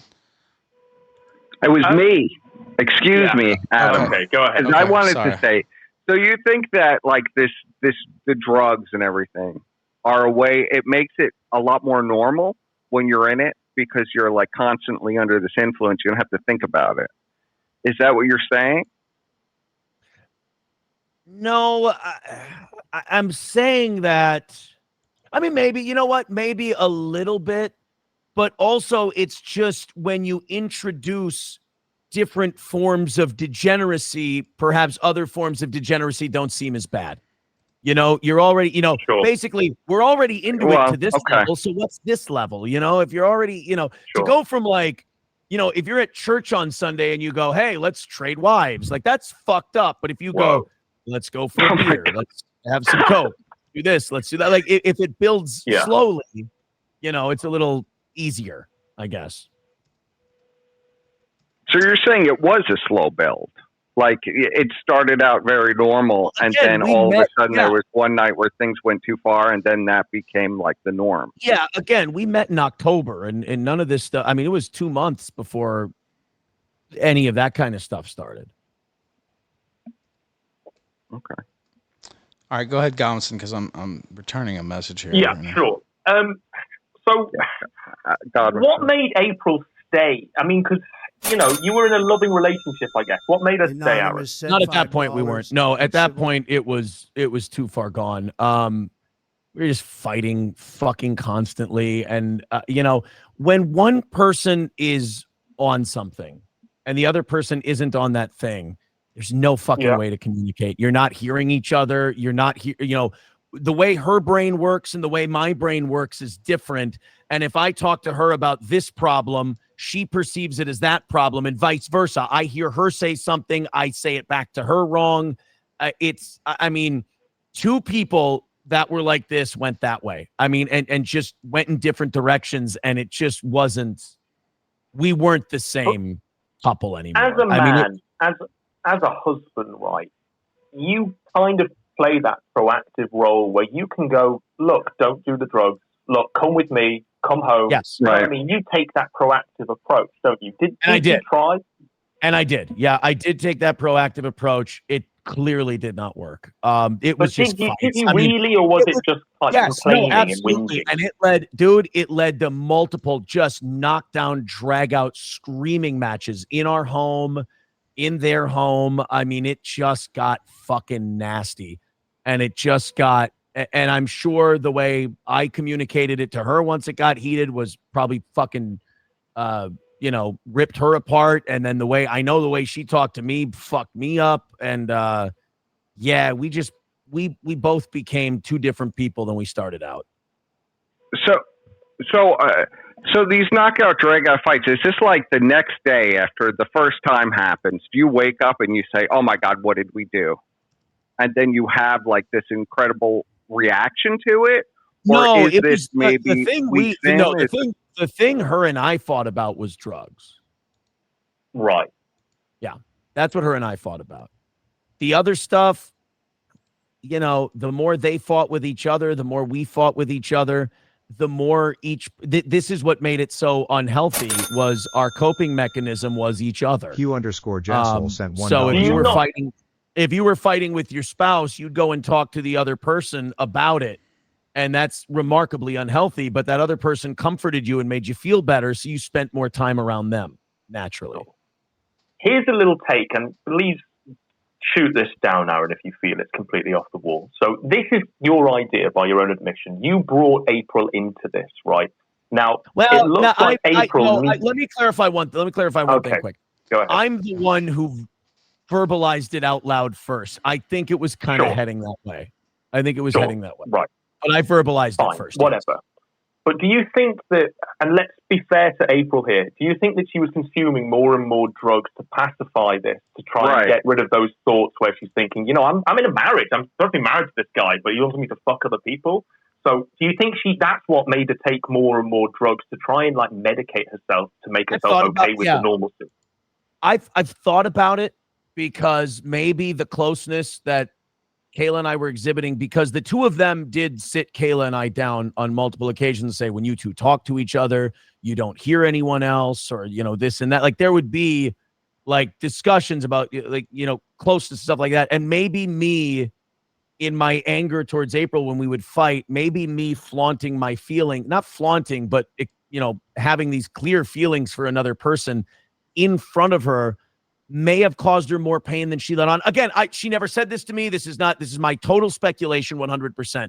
But April is she's someone with that tough exterior. She'll put up that wall. So you don't think you're hurting her. You don't think you're doing anything to affect her. But I have thought in my own head multiple times since I left, wow, maybe me and this other person having these feelings, having this affection, maybe it did weigh on her. Maybe it didn't. But, you know, I can't take your theory. It probably did, to be honest with you. Yeah. Yeah. I mean, absolutely. I would have to imagine. Also, Anonymous, he says uncivil law is not suicidal, and he linked a clip. I'll play that clip after. We still have about 30 minutes with Aaron here. And Huge Asshole says Godwinson is the new Tardsky. Whoa, Ashton, whoa. No, I would never compare. Whoa! Bling dong, bling blong. Is he? Yeah. Where's the begging for money? Yeah. Just a quick question there, Aaron. How did you find that show then, when they're screaming super chats and you're just having to like sit there like, what the fuck is this? I'm sat next to a 600-pound lesbian and a retarded crackhead. What did you think there? Did you think you were in good company, or like what? Actually, what did you think you were in? the first time I saw their show was when they were making fun of our hot tub stream, and we watched it on our show and kind of made fun of ourselves. You know, we kind of just I kind of went. I went, oh God, this is cringe. Oh shit, I am being really unfunny. Oh God, this was a terrible idea on my part. Oh fuck, you know, that was that's where I first discovered their show, and it was actually like I thought, you know, no offense, because again, I'm not involved in these internet beefs and everything, so I don't know how deep all this shit goes. When Ashton was kind of ripping us apart and everything, there were periods in it where I did laugh, and I was like, oh yeah, we are being. But that fucking hot tub stream is such easy fodder for humor. I mean, what can you do? All right, now I have a few questions here, or at least one. Did Rekieta ever talk about Wilshire Boulevard or Coach Red Pill to Aaron? No, see, like people, and this is where the clout chasing thing always kind of bothers me, because Nick and I never talked about streaming stuff. We just didn't. We were I mean, the guy and I, we were friends. You're busy, yeah. But yeah, we were busy. No, we were. I mean, we were. Yeah, we didn't talk about streaming shit. Okay. Now, I guess, what's your biggest regret out of all of this? Dude, that's a long list. Yeah, right. Opening up and scandalizing my marriage. I would getting involved in drugs in any way, shape, or form. You know, and obviously what happened with and then my other regret, my personal regret outside of the group, outside of all of us, my biggest personal regret is not doing more. Like, I feel like I left a burning building. I didn't pull anybody out with me. I have a lot of that guilt. Again, I think the reason I'm streaming so much or being a guest and everything else is because when I get off the air, I'm fucking just bouncing around a lot of different shit in my head. And one of them I just can't seem to shake is that you fucking ran out and you didn't take anybody with you. Not that I didn't try, but you'll always be like, oh, well, that's a pussy excuse. You could have tried harder. That would probably be my scandalizing my marriage and not doing and not getting anybody out when I left other than myself and my children. All right. Now, the whole thing is just like I said. This is not going to end. Rekieta's going to come back and stream and respond to a lot of this. Now, not the legal stuff, I'm sure, but. What do you think he's going to say? Is he going to have some things to fire back at you? You're going to be in the crosshairs, Aaron. For real. I mean, for real. That's fine. Like I've ratted on myself. I mean, I've talked about everything I've done, and I'm not proud of a lot of it. So any criticism anything that he's going to throw at me is probably fair game from his perspective. Sure. All right. Now. I do genuinely hope that he's clean and he's getting healthy. Well, he has to be because he took the more restrictive probation, and so they piss test him. I mean, theoretically, in theory, he has to be right. But he could have paid $50,000 with no restrictions on his bail. Instead, he took the more restrictive bail, which I think was smart because it can show that he's sober. It'll help with getting his kids back. It'll help with possible plea deal and all this stuff and reduce charges. I hope he does. Yes, and I didn't understand why he did it at first, and now. And this is no inside information. I just figured it out. It's like, okay, it's better to have all that on record, right, for the courts. Yeah. And so I think that was the smart play. But I do imagine, I mean, he has to come back and respond to some of the things you've said, right? Like, I mean, if he's going to come back, which he is, he said he is. Yeah. Yeah, I mean. So that's why I say this is not going to end anytime soon. Well, no, and when I don't mean end, but I mean like the cycle of me just like every show being about this. Like I just want to start mixing in some of the other elements. The crowds are going to get smaller and smaller, which is fine. All of that. I just I went through something really fucked up, and I'm talking my way through it, and I really. I'm trying to navigate which way is the best way to handle it. Like I said, Ralph, when you have stuff like this happen, you walk around thinking about it. Yeah. So then you go, let's do a show. And then maybe we won't think about it so much. Then you're done with the show and you start thinking about it again. So yeah, it's going to be a long Well, road. when you talk for a living, you get used to opening up maybe more than you should. And I completely understand that. Now maybe taking it to the extreme, but it's an extreme situation, so it is what it is. All right, Perspic, Godwinson, what do you guys got? So you feel like getting it all out there. You're taking the wind out of Nick's sails. You're getting it all out there. People are, eating this shit up. They want to know all about it. They want to know about every sexual activity that you ever engaged in with the Rekieta family, But do you think like that in the end game is going to benefit you? Because, I mean, Rackets really doesn't have anything else to put out there unless he makes things up. I mean, I don't know that that's true, but anyway, go ahead. Well, he can put out his perspective on it. I mean, certainly like I have. Right. I mean, that's about what he's got. Yeah, he can talk about his perspective on this whole thing. I don't know if that's wise while the case is pending. Well, all the personal stuff, I mean, without speaking about any legal issues, I mean, I would say that he could speak about that stuff. He can come back everything that you said. And if he's going to come back and stream, he's going to have to. So you're going to have to talk about it. Now the legal stuff, I know that he won't.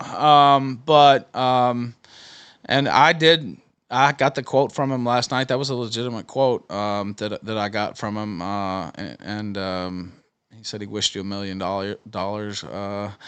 in the quote. But I imagine when he comes back, he might say some things. I don't know for sure. But I didn't do this. I just don't want this to fester into fact. I didn't do this for Nick Rekieta. I didn't do this for my ex-wife. I didn't do this for I did this because I'm having a hard time with all this.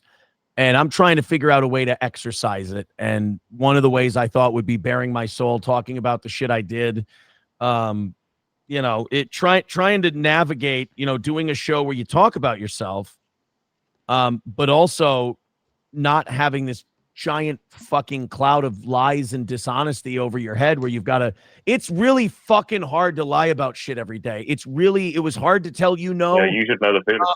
on the swinging thing, you just fucking carry it around like a ton of bricks, and telling the truth feels so much better. But the problem is the things I did were so fucking bad that even telling the truth doesn't like set me free totally. I still feel like garbage. Well, like many people. Look, hold on. Let me say this. Many people have criticized you, saying you're trying to frame yourself as the real victim, and you're the one who's hurt by this. And there's kids involved on the Rekieta side. There's kids involved on your side. Aren't those the real victims? I keep hearing that, and I don't know how many times I have to say it. I'm fucking garbage. I did a lot. You did say that before, yeah. Go ahead. I did a lot of bad, terrible shit, and it's not good. This is not me being a victim. This is me screaming, fucking forgive me for all of the terrible shit I did. It's an incredible situation. I've never been a party to anything so crazy in my entire life, and I just don't have the fucking processing power to get a handle on it. But you can see why people are saying this, though, because the show numbers are up, your money's up, everything's working, right? Like, and the more you talk about it, the better it is really for you. And so some people are like, Ryan called in earlier, and he's like, well, this guy's doing this for clout, and he's getting off on it. Oh, I'm attached to a huge fucking story. I can't help it. That's like saying, OJ was doing his trial for clout. I'm part of a massive story, and I can't detach myself from it. And if I do, I'm lying and I'm being dishonest. If I go, I have no idea. I don't know. I washed my hands of it a long time ago. You know what? OJ didn't do any interviews. That's a good point. It wasn't Alex Stein, bro. Look, if you think I'm playing victim, then I'm sorry. Let me reiterate once again. No, I didn't say that. I'm just saying that's other people. Let me reiterate for the 900th time. I was one of the bad guys in this whole thing. I did a lot of fucked up shit. Scandalized my marriage, scandalized, children, and engaged in degeneracy. All of it. Bad look. Don't do what I did. Don't open up your marriage. It's going to be bad. Don't do drugs. It's going to be bad. I know that there are people out there watching this going, oh yeah, but I do it the smart way. It's going to be a fucking disaster. I promise you.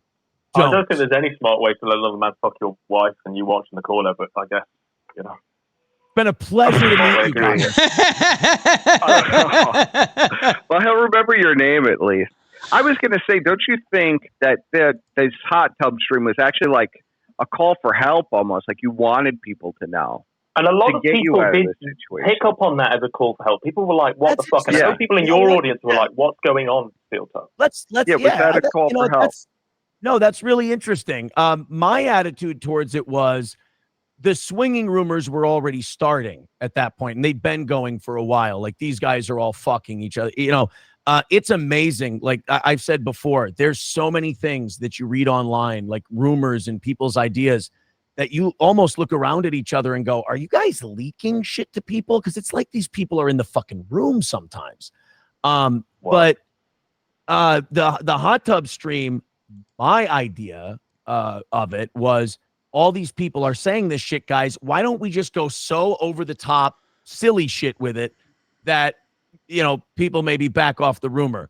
Now, if you guys are going to laugh at that and go, guys, dude, that's the dumbest fucking idea. Well, obviously, because it didn't fucking work. You thought it was going to be like a reverse psychology thing? Like, look at what we're doing. It can't be real because they're flaunting it in public?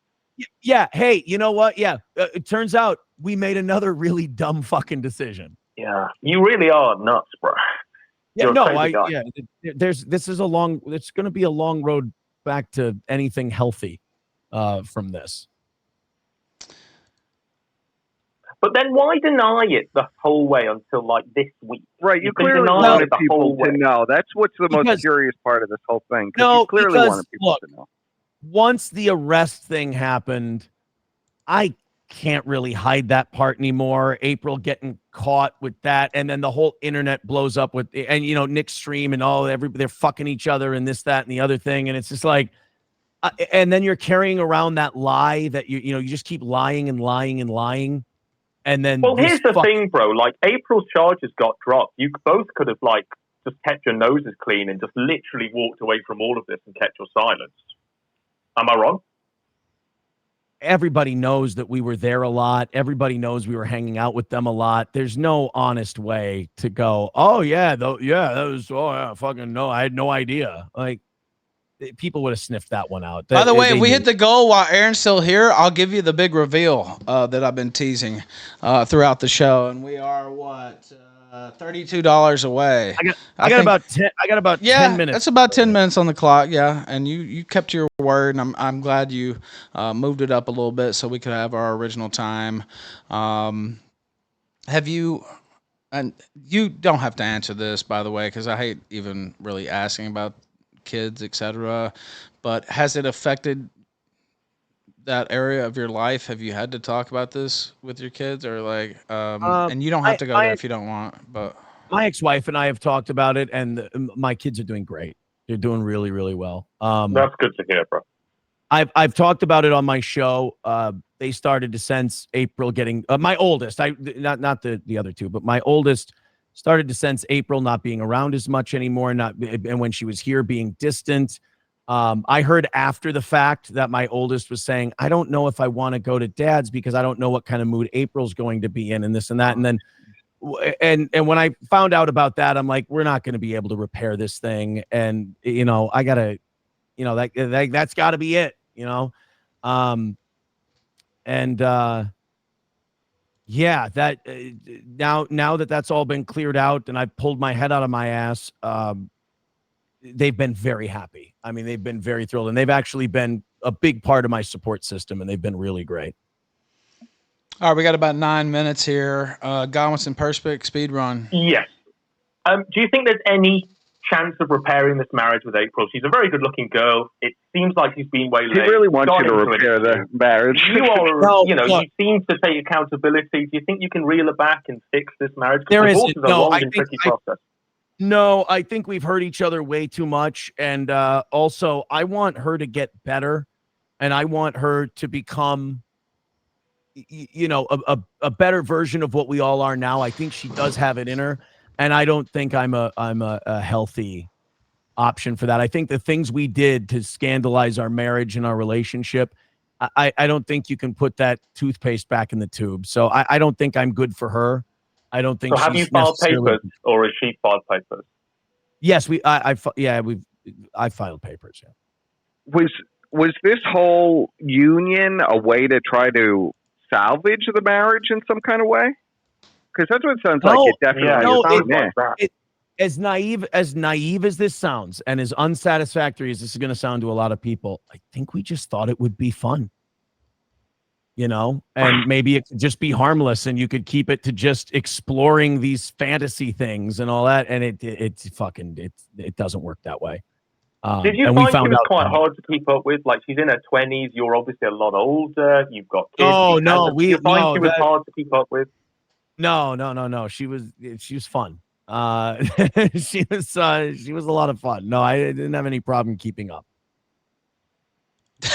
But you clearly did. I mean, you left her in a drug-addled state at Nick Risotto's house. So, I mean, you kind of did lose. Look, man, when you try to talk to someone and they just, fucking cut you off at the knees, and then you just start fighting over it and everything else. You can't. I mean, you can pull them by the hair and drag them back like a caveman if you want to, and then every time they're on their phone, you're going to wonder. Every time they leave the house, you're going to wonder. It's not a state that either of you want to be in. Well, when you know your wife has slept with another man, can you ever really look at her the same again? It's a tough situation. I don't know if you could really salvage that at that point. That's a good point. Like, could you, let's say we all four of us, we just go 2 and 2 our separate ways, whatever. Every time I'm on the phone, does she wonder if, who I'm talking to? Every time she's on the phone, do I wonder who she's talking to, and vice versa with the other couple? I don't think you can do that and then go back to anything normal. And I don't think you can pull off this 4-person polyamorous relationship over a long period of time. But I don't think that was thought about. Yeah, and I agree with you there. That it doesn't work. Now, do you think you could get a Blue Chew sponsorship out of this? Ralph, that's going to look really good for the he's just clout chasing crowd. Yeah. Well, Well, I mean, hey, yes, you no, know. yes, but no. Yes, but no. At this point, yeah. I mean, you've got really nothing left to lose. You're forever going to be known as this like eternal cuckold. I mean, it's kind of fun. Thank you, Godwinson. Again, I can't tell you how fun it was to meet you today, and how glad I am that you and I have become fast friends. Anytime. Anytime. But you know, you are going to carry, for real, like man to man, you are going to carry this label around forever, and these actions that you've expressed here and on previous shows, on the show following, you are going to live with that for a long, long time, brother. Holy shit, dude. Thank you so much. That hasn't haunted my dreams for the last few weeks. Well, what is the strategy to get around this? Clearly, you know, you were also having sex with Rekieta as well. Yeah. So what's the strategy? Make as much money as possible. Here's my strategy. You can't run from this. You can't. So you face it. You face the slings and arrows. April's doing a good job. All right. If you're a host of a show that's public, you can't run from this. Well, she was actually arrested. You know, kind of changes things a little bit too. Yeah, I can't. You know, if you try to hide from this, you just look like a fucking phony, and they'll just chastise you for that then too. I mean, I got into something way too deep, and I have to live with that now. I have to take responsibility for what I did, and I gotta take my lumps. Stop it, Ethan. I had to. Sorry, man. It was there. It was on the table. You know how it goes. Yeah. I just and I, you know, it's there's no playbook for something like this. Now, is there anything, you know, we've got about 4 minutes or so left. Is there anything throughout this whole circuit you've been doing, and this is part of it, that you feel like you haven't said, or that you would like to address? I know you're going on another show tonight. Yeah, because you're at the very end here. You've kind of gone through the gamut of questions. Yeah. Is there anything that... I'll say this. I have handled, obviously there's no, like I said, there's no playbook for this. I've handled it imperfectly while telling my story and what I've experienced. Yeah, my experience and everything else. I don't, I just, there's days where I say some things and I go, yeah, I fucking hope I didn't like hurt anybody or anything like that. And then there's other days where I go, there's no remorse in anybody, and somebody's got to fucking pay and this and that. Like I run the gambit of emotions every day, day to day, and it's different every day. And I wish that weren't the case, but that's about the only thing I'd say is that, having to, you know, going through this very publicly. Yeah.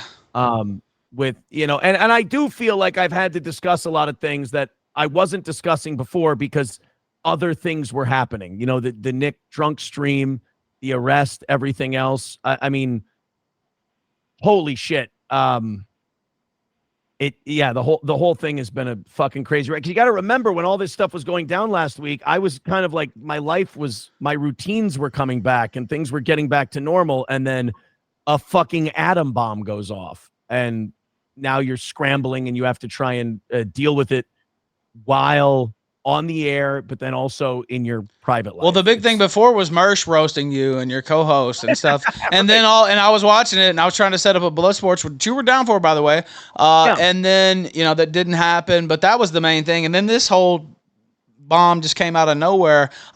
We got 2 minutes left and I'll let you answer this. I would kill for the Mersh fight today. Yeah. I would love that actually. But, do you think you'll ever get over this? And do you think your kids will ever get over this? You know, this is going to be out in the public domain forever. And I know a little bit about these sorts of things, right? Being in the public domain, not these sorts of things, but, you know, scandals and stuff, and always on the internet. Internet's forever, as they say.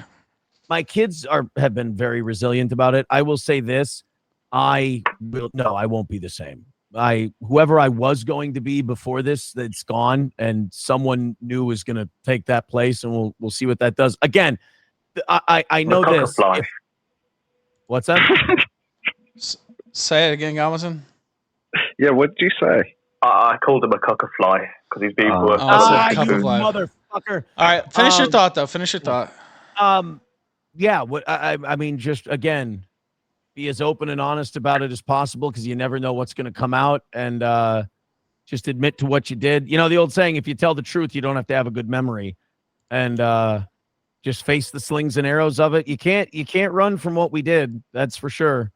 And just hope that as time goes on, it goes further and further into the back of your mind, I suppose. And one last question. Do you think this has been good for your career? I see Mr. Man says nobody knew who the fuck you were till this happened. That's not necessarily true. Some people knew who you were. I knew you were, but do you think it's been good for your career? Net, no. The impact it's going to have on me personally and the long-term impact, because the show numbers and everything are going to go back down. People are interested in this because I'm a firsthand witness, whatever, and participant in all of this stuff. So I'm well aware of what that is.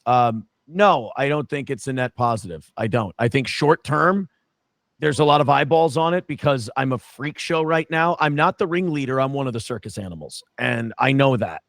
Long term, no, it's not going to be positive. Nothing I've done should be looked at as a positive. All right, any final comments from Godwinson or Perspicacity, and then I'll let them go. Just one, really, and it might require a bit of an answer that might go over your time limit. But do you think Mike David of Red Bar Radio was right about you and her wife? I don't know. What did he say? He said exactly what would happen. Well, then, yeah, if he said exactly what happened, then he was right. But he said it a while ago, and you got in a spat with him and said, "No, it's all lies. It's all bullshit." What am I going to say? That, no, Mike, we're not going to get or yeah, Mike, we're going to get divorced. Absolutely. Well, no, I'm going to argue with him. Yeah. Just because he ended up being right. I mean, fuck can I do? All right, Perspic, your final thoughts, and then I'll give one more salutation to him. Let him go. So my final thoughts are, I just want to verify some things.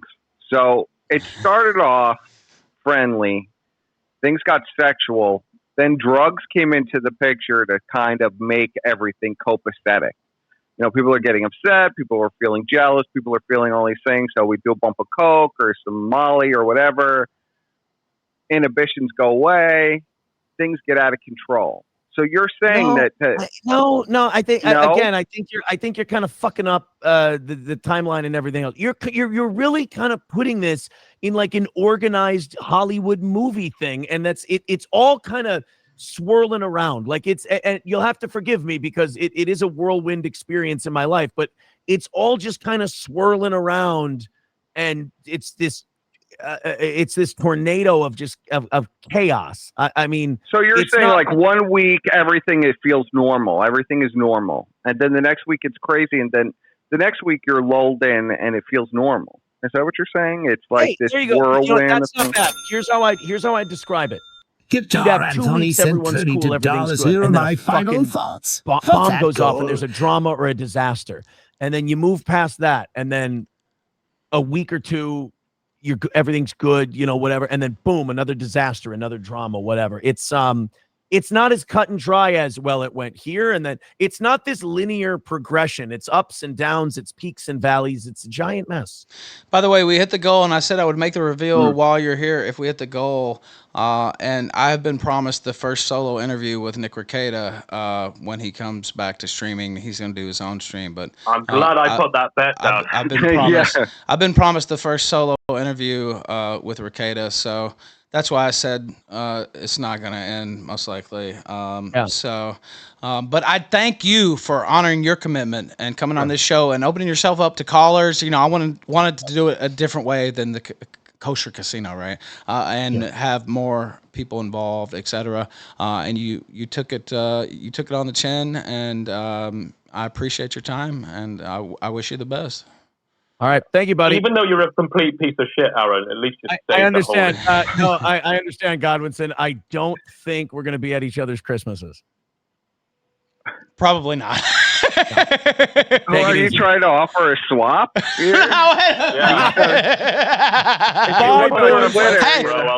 I couldn't get out fast enough. Oh, Godwinson. No, man. I don't think he liked the reveal there. Godwinson, you are pretty smart. I gotta give you credit.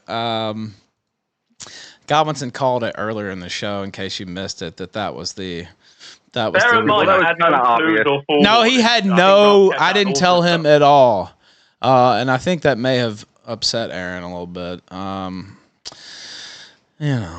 think it really did. Way to just look. Completely gonna come back. level this guy. This guy on the was cross, a good sport, but man, I mean, just leveling it will be like. Well, I guess he should have done my show first. All the bullshit that you just said on this show, we're gonna play it on repeat. But that was a lot better than fucking the casino one, where they took 5 hours to finally get some bite in. It was insane. He actually, he was evasive. I got the general idea, though. Sometimes it's what people don't say.